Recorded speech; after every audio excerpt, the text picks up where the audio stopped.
Hello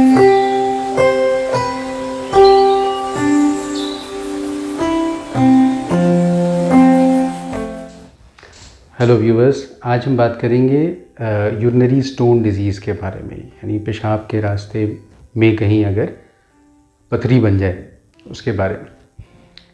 देखिए, ये बीमारी बहुत ही कॉमन बीमारी है, ख़ासकर नॉर्थ इंडिया में, हिमालय के फुटहिल्स में। जैसे मैं उत्तराखंड में प्रैक्टिस करता हूँ, देहरादून में, तो ये स्टोन बेल्ट है। यहाँ पे स्टोन डिजीज़ बहुत कॉमन है। अगर आप चलते फिरते 10 लोगों का अल्ट्रासाउंड करें तो 2-3 को स्टोन डिजीज़ ज़रूर मिलती है। तो आखिर ये स्टोन बनते क्यों हैं? एक लॉजिकल बात हम करें तो यूरिन एक सोल्यूशन है जिसमें एक सॉलिड कंपोनेंट है और एक लिक्विड कंपोनेंट है। तो सॉलिड कंपोनेंट कई हैं, जिसमें कैल्शियम के कई सॉल्ट्स हैं, कैल्शियम ऑक्सलेट्स हैं के सॉल्ट्स हैं, मोनोहाइड्रेट हो या डाईहाइड्रेट हो। इसके अलावा यूरिक एसिड एक सॉल्ट हो सकता है। जो लिक्विड कंपोनेंट है वो पानी है। अगर ये सॉलिड कंपोनेंट बढ़ जाए या लिक्विड कंपोनेंट घट जाए तो यूरिन कॉन्सेंट्रेटेड हो जाएगा और प्रेसिपिटेशन होगा, जिससे स्टोन बन जाएगा। तो रीजंस कई हो सकते हैं, लेकिन जो कॉमन रीजंस हैं, एक तो ये कि ये जेनेटिक भी होता है। कई बार फैमिली में स्टोन डिजीज़ रन करती है। फिर ज्योग्राफिकल, कि भाई ये स्टोन बेल्ट है, यहाँ पे पानी जो है वो हार्ड वाटर है, तो कैल्शियम कंटेंट ज़्यादा है तो भी स्टोन बन रहा है। इसके अलावा इंडिविजुअल की प्रॉब्लम, जैसे कि आप पैदा हुए किसी कंजेनाइटल एब्नॉर्मलिटी के साथ, जैसे पेल्विक यूरेट्रिक जंक्शन ऑब्स्ट्रक्शन है, या पोस्टीरियर यूरेथ्रल वाल्व है, या हॉर्सशू किडनी है, तो इन कंडीशंस में जो है स्टोन फॉर्मेशन के चांसेस ज़्यादा होते हैं। या फिर जैसे हम बात कर रहे थे कि आपका अगर पानी का इंटेक बहुत कम है तो स्टोन के चांसेस काफ़ी होते हैं। कई बार इन्फेक्शन के बाद भी स्टोन बनने के चांसेस होते हैं, और कई बार स्टोन की वजह से भी इन्फेक्शन हो सकता है। कुछ लोगों में यूरिन में जो स्टोन फॉर्मेशन के इनहिबिटर्स हैं, यानी जिन चीज़ें प्रिवेंट करती हैं स्टोन फॉर्मेशन को, उनकी कमी होती है, या स्टोन फॉर्मेशन के प्रोमोटर्स की ज़्यादती होती है। तो इन सब रीजंस की वजह से स्टोन्स बन सकते हैं। अगर स्टोन होता है तो प्रेजेंटेशन सबको मालूम है, बहुत सीवियर पेन होता है। ऐसा पेन कि आपने जैसे पहले कभी बर्दाश्त ही ना किया हो, ऐसा दर्द। और वो शुरू होता है फ्लैंक से और लॉइन की तरफ जाता है, लॉइन से ग्रोइन की तरफ जाता है ना। और साथ ही पोली की पेन होता है, ऐठन वाला दर्द होता है।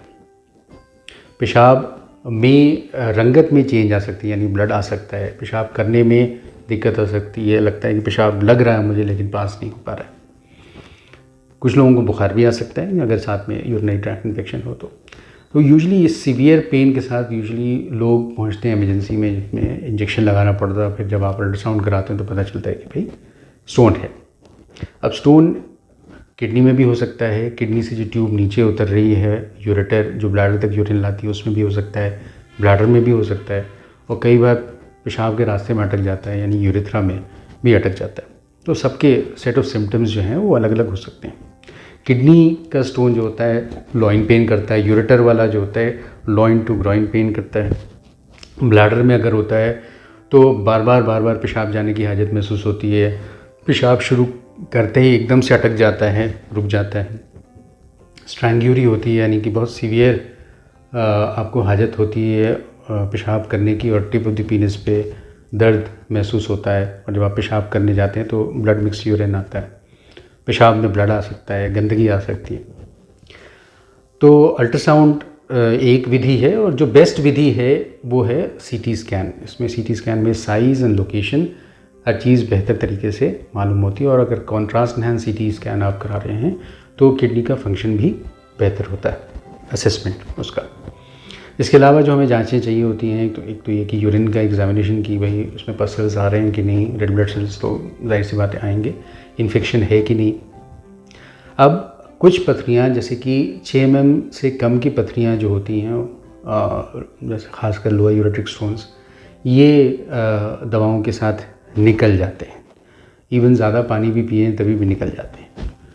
तो कुछ एक दवाइयाँ हैं, जैसे टैमसुलोसिन यानी यूरिमैक्स के नाम से जो गोली आती है, लोअर यूरेट्रिक स्टोन, उसकी मदद से पास आउट हो जाता है। और डेफिनेटली जब तक पास आउट नहीं होगा तब तक दर्द तो रहता है।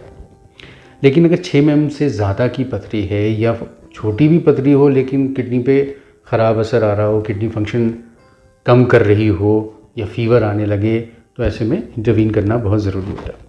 अगर स्टोन की रुकावट के साथ फीवर आ रहा है, यूरिनरी ट्रैक्ट इन्फेक्शन है, तो आमतौर पे स्टेंट प्लेसमेंट करना पड़ता है, जिससे जो ऑब्स्ट्रक्शन है वो बाईपास हो जाए और किडनी से जो यूरिन की निकासी है वो ठीक से होने लगे। अब लोकेशन के हिसाब से सर्जरीज़ होती हैं। मान लीजिए किसी को किडनी में पथरी है, तो किडनी के स्टोन्स के लिए कई ऑप्शंस हैं। एक तो नॉन सर्जिकल ऑप्शन है, जैसे ESWL कहते हैं, जिसमें कि मरीज़ को मशीन में लटाते हैं, स्टोन को फोकस करते हैं और शॉक वेव्स जनरेट करते हैं मशीन से, जो कि फोकस की जाती हैं स्टोन पे। स्टोन जो कि क्रिस्टलाइन स्ट्रक्चर है, उस पर जब एनर्जी मिलती है तो वो टूटता है और पेशाब के ज़रिए ये स्टोन के टुकड़े निकल जाते हैं। तो एक तो ये मैनेजमेंट है, लेकिन बहुत बड़े स्टोन्स इससे नहीं मैनेज किए जाते हैं, वरना ये टुकड़े जाके यूरेटर में ऑब्स्ट्रक्शन, स्ट्रेन सांसें कहते हैं उसको, ये कॉज करता है, तो फिर वो एक इमरजेंसी बन जाती है। इसके अलावा जो ट्रीटमेंट ऑप्शंस हैं, एक PCNL कहलाता है, परक्यूटेनियस नेफ्रोलिथोटमी, जिसमें कि आप किडनी के अंदर एक ट्रैक बना के एंडोस्कोप ले जाते हैं, स्टोन को विजुलाइज करते हैं और या तो कंप्रेस्ड एयर की मदद से, यानी न्यूमेटिक लिथोक्लास्ट इस्तेमाल करके या लेज़र का इस्तेमाल करके आप स्टोन को तोड़ते हैं और उसी ट्रैक से निकाल लेते हैं। अब ये PCNL कन्वेंशनल भी हो सकता है, जिसमें ज़्यादा मोटा ट्रैक हो सकता है, और आजकल की डेट में मिनी PCNL या अल्ट्रा मिनी PCNL से किया जाता है, कि जिसमें जो ट्रैक हम बनाते हैं स्किन से लेके किडनी तक एंडोस्कोप ले जाने के लिए, वो बहुत ही पतला होता है, इतना पतला कि एक ही टागे की ज़रूरत होती है। ठीक है, तो इसके बाद यूजुअली एक स्टेंट डाला जाता है, जो 2 हफ्ते तक रखा जाता है। आजकल जो नई विधि आई है वो RIRS की है, रेट्रोग्रेड इंट्रारीनल सर्जरी, जिसमें हम पेशाब के रास्ते ये करते हैं। तो उसमें एक फ्लेक्सिबल यूरोट्रोस्कोप का इस्तेमाल किया जाता है, लचीली दूरबीन का, जो कि किडनी तक जाती है, स्टोन विजुलाइज करते हैं हम, और लेज़र की मदद से स्टोन का चूरा बना दिया जाता है। बड़े बड़े फाइबर जो टुकड़े होते हैं उनको हम बास्केट से, डॉर्मिया बास्केट से निकाल लेते हैं।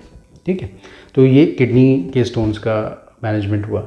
यूरेट्रिक स्टोन्स को हम URS यानी यूरेट्रोरिनोस्कोपी की मदद से निकालते हैं, जिसमें एक सेमी रिजिड पतली दूरबीन यूरेट्रोस्कोप का इस्तेमाल करके स्टोन को विजुलाइज करके लेज़र की मदद से या न्यूमेटिक लिथोक्लास्ट की मदद से तोड़ के निकाला जाता है और स्टेंट डाला जाता है। ब्लैडर स्टोन्स अगर बहुत बड़े हों, बहुत सारे हों, बहुत हार्ड हों, तब ओपन सर्जरी करने की ज़रूरत पड़ती है, वरना ये भी पेशाब के रास्ते सर्जरी होती है इसकी, जिसको सिस्टोलिथोट्रिप्सी या सिस्टोलिथोलिपैक्सी कहते हैं। तो ये डिफरेंट फॉर्म्स ऑफ सर्जरीज़ हैं। अब इसमें क्या आदमी करे कि प्रिवेंशन हो, तो सबसे मेन चीज़ प्रिवेंशन का ये है कि आपके हाथ में इतना है कि आप लिक्विड इंटेक अच्छा रख सकते हैं। एटलीस्ट 3 लीटर्स लिक्विड इंटेक रखना है, पानी, दूध, जूस, सूप, दाल, ये सब मिला के 3 लीटर्स रखना है, ताकि एम्पल अमाउंट ऑफ यूरिन आपका बने।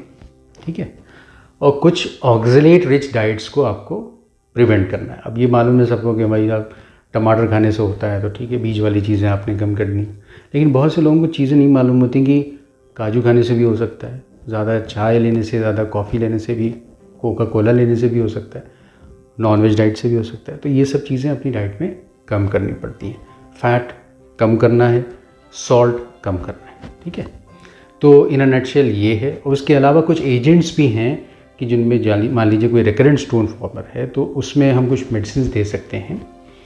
मेडिसिन्स क्या, ये ख़ास बैक्टीरिया होते हैं, ऑक्ज़ैलोबैक्टर फॉर्मिजेंसिस, तो जो हम कैप्सूल्स के फॉर्म में देते हैं, और लॉन्ग टर्म सुबह शाम 6 मंथ्स के लिए लेना होता है, जो कि आपके ही गट में, इंटेस्टाइन में ऑक्ज़ैलोबैक्टर नाम के बैक्टीरिया की तादाद बढ़ा देते हैं, जिससे कि जो ब्लड स्ट्रीम में और यूरिनरी स्ट्रीम में ऑक्सीलेट्स जा रहे होते हैं वो कम हो जाते हैं, तो स्टोन फॉर्मेशन की दोबारा यानी रिकरेंस के चांसेस कम हो जाते हैं।